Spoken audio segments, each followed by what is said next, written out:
Powder Crimea लगाइए लेना अखिया में गजर सजाइए लेना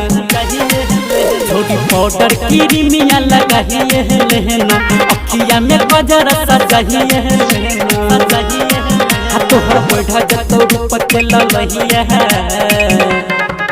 कनी रहने लेना होठ होठ ललिया से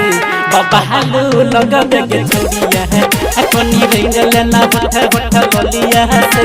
बाबा हालू लगबे के रुनिया। अभी आप सुन रहे हैं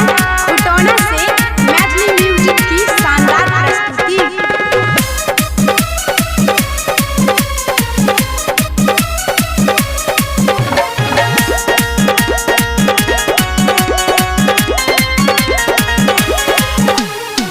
चमके लगबे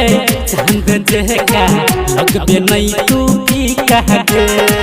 लाइक जे तो ककरो नजरिया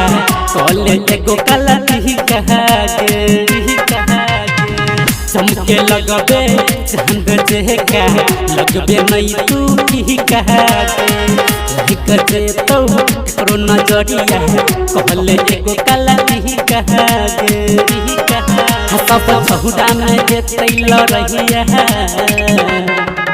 कनी रहने लेना होठ होठ ललिया से बाबा हालू लगबे के छोड़िया है कनी रहने लेना होठ होठ ललिया से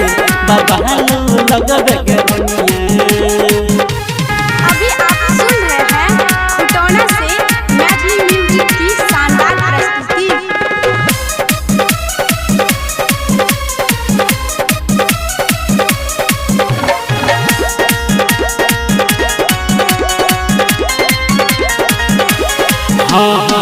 बन तू हमारा दिल के रहनी रखबो तोरा समाज का तोरा पावई लसुन पत्थर की पहले बैठ करो समाज के बन तू हमारा दिल के रहनी रखबो तोरा समाज का तोरा पावई लसुन पत्थर की पहले बैठ करो समाज के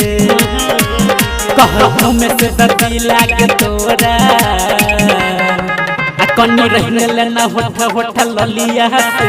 बाबा हालू लगबे के छोड़िया है कनी रहने लेना होठ होठ ललिया से बाबा हालू लगबे के रुनिया।